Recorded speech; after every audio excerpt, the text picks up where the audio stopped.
পুরনো ইতিহাস বইয়ে আজ আর উকি দেওয়ার সময় হয় না, তাই সময়কে কিছুটা ফাঁকি দিয়েই যাযাবর মনটাকে আবার জাগিয়ে তুলে ছুটে চললাম ইতিহাসের সম্মুখে। অতীতে যে পথ দিয়ে হেঁটেছে ভগবান শ্রীরাম, যে পথে চলেছে পল্লব চোল কিংবা ইঙ্গ মহীশূরের সংগ্রাম, সে পথেই আমার আজকের ঠিকানা, নাম কাঞ্চিপুরম। প্রথমে শাসন করেছে পল্লব, তারপরে চোল, তারপরে বিজয়নগর সাম্রাজ্য, তারপরে ধীরে ধীরে যে সাম্রাজ্যগুলো এসছে তারা শাসন করেছে।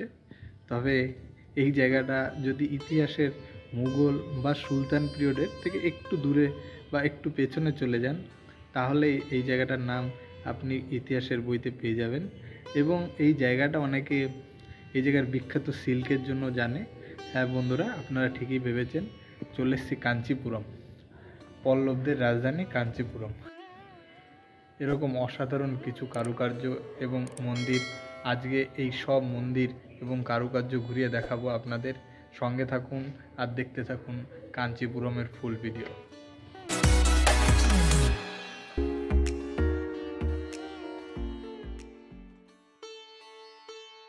চেন্নাই মেন সিটি থেকে কাঞ্চিপুরমের দূরত্ব প্রায় 80 কিলোমিটার। এখানে আসতে গেলে সবচেয়ে সহজ উপায়, চেন্নাই বিচ থেকে লোকাল ট্রেন ধরে মাত্র 3 ঘন্টায় ডাইরেক্ট পৌঁছে যাবেন কাঞ্চিপুরম। স্টেশনে নেমেই আপনি আপনার সাধ্যমতো গাড়ি বুক করে নেবেন। এখানে 5 থেকে 6টা মন্দির আছে এবং একটি সিল্ক মার্কেট আছে, সবগুলো ঘুরে দেখবেন। একদিনের মধ্যে কাঞ্চিপুরম আপনার পুরো ঘুরে দেখা হয়ে যাবে। আমাদের সবকটা মন্দির দেখানোর জন্য অটো ভাড়া ছিল 500 টাকা। তো এই 500 টাকার মাধ্যমে অটো বুক করে চলে এসেছিলাম প্রথম টেম্পল বৈকুণ্ঠ পেরিমল টেম্পলে। ভগবান বিষ্ণুর উদ্দেশ্যে প্রায় 10ম শতাব্দীর দিকে প্রথম নরসিংহদেব তৈরি করেছিল এই মন্দির। ভগবান বিষ্ণু, যার তামিলে অন্য নাম বৈকুণ্ঠ পেরিমল। এই মন্দিরের বাইরেটা দেখলেও আপনার অতটা ভালো না লাগলেও, তবে ভেতরে এসে এই দৃশ্য দেখলে আপনার ভালো লাগতে বাধ্য। বাইরের এবং ভেতরের দৃশ্যের মধ্যে এক বিরাট ফারাক রয়েছে, যা আপনি এই মন্দিরে আসলে বুঝতে পারবেন। প্রতিটা পিলারের গায়ে সিংহের মূর্তি এবং দেওয়ালে নানান দেবদেবীর মূর্তি অঙ্কন করা এই মন্দিরে। মন্দিরের সম্পর্কে আগেও আমার ধারণা ছিল, তবে মন্দিরে আসার পর এক আনএক্সপেক্টেড পাওনা।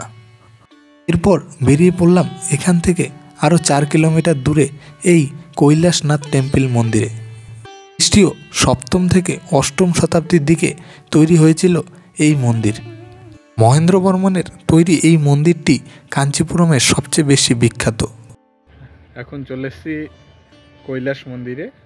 এই মন্দিরটা কিন্তু আমার যে আগের ভিডিওটা দেখিয়েছি বৃহদেশ্বর টেম্পল, তার আগে তৈরি। আর এই মন্দিরটার আদলেই তৈরি হয়েছে, যে এই মন্দিরটার আদলেই ওই বৃহদেশ্বর মন্দিরটা তৈরি করা হয়েছে। তাহলে এইটা ওই বৃহদেশ্বর মন্দিরের একটা ছোট রূপ আপনারা বলতে পারেন।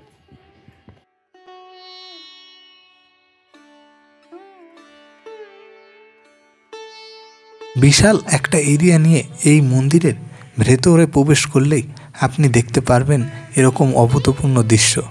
এই মন্দিরটি মূলত নির্মাণ হয়েছে ভগবান শিবের উদ্দেশ্যে। টোটাল 58টা শিবলিঙ্গ স্থাপন করা হয়েছে এই মন্দিরের চারিদিকে, এবং প্রতিটা শিবলিঙ্গের চারিদিকে একটা মন্দির সম স্তূপ তৈরি করা হয়েছে, যা আপনি দেখতেই পাচ্ছেন। এবং প্রতিটা স্তূপেই নানান রকম কারুকার্য সমৃদ্ধ করা হয়েছে।